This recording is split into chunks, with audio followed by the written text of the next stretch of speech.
18 December news 18 বাংলায় আমরা একটা খবর দেখেছিলাম। কি সেই খবর? কান্দির প্রাথমিক স্কুলে মিড ডে মিল বন্ধ আর বিক্ষোভ, আর সেই খবর আমরা দেখাই। মিড ডে মিল বন্ধের প্রতিবাদে বিক্ষোভ দেখান মানুষজন এবং নিউজ 18 বাংলার খবরের জের স্কুলে এবার স্কুলের শিক্ষক এবং মিড ডে মিল, কান্দির প্রাথমিক স্কুলের সমস্যা আর সেই সমস্যার সমাধান হলো নিউজ 18 বাংলার খবর দেখানোর পরই পদক্ষেপ করলো প্রশাসন। প্রণব রয়েছে আমার সঙ্গে। প্রণব, দেখো, কান্দির যে ডেমো বিশ্বাসপাড়া, সেখানে 15 দিন ধরে মিড ডে মিলের বন্ধ ছিল এবং সেখানে ক্লাস ঠিক মতন হচ্ছিল না, ছাত্রছাত্রীরাও আসছিল না, একটা অরাজকতা পরিবেশ তৈরি হয়। তারপরে কিন্তু নিউজ 18 বাংলা সেই খবর পরিবেশন করে।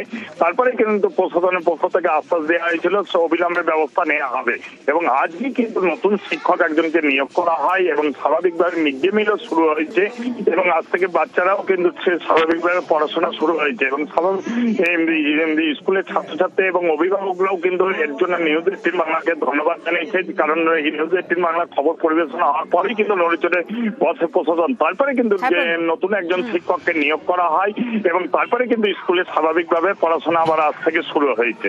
বেশ 3 বছর ধরে রামেশ্বরপুর জুনিয়র গার্লস হাই স্কুলে ওখানে চার্জ নিয়ে রেখেছিলাম এবং এই মুহূর্তে পরীক্ষা সব কমপ্লিট হয়েছে। এখন শুনতে পাওয়া গেল যে এই স্কুলে একটু টালবাহানা চলছিল, তো আমাকে সেই হিসাবে দায়িত্ব দেওয়া হলো যে এই স্কুলে হেড টিচার হিসাবে আপনি এখানে আসবেন এবং আমার খুব ভালো লাগছে। এই স্কুলে সংবাদ মাধ্যমে কালকে জানানোর পরে এবং গার্জেনরা আসার পরে এখানকার বিধায়ক অপূর্ব সরকার কথা দেন 24 ঘন্টার মধ্যে ব্যবস্থা নিচ্ছি এবং কান্দি পৌরসভার চেয়ারম্যান কথা দেন 24 ঘন্টার মধ্যে ব্যবস্থা নিচ্ছি। আজকের থেকে স্কুল পঠন পাঠন চালু হয়েছে এবং রান্না বান্না চালু হয়েছে। এতে আমরা এলাকাবাসী খুব খুশি, আনন্দিত।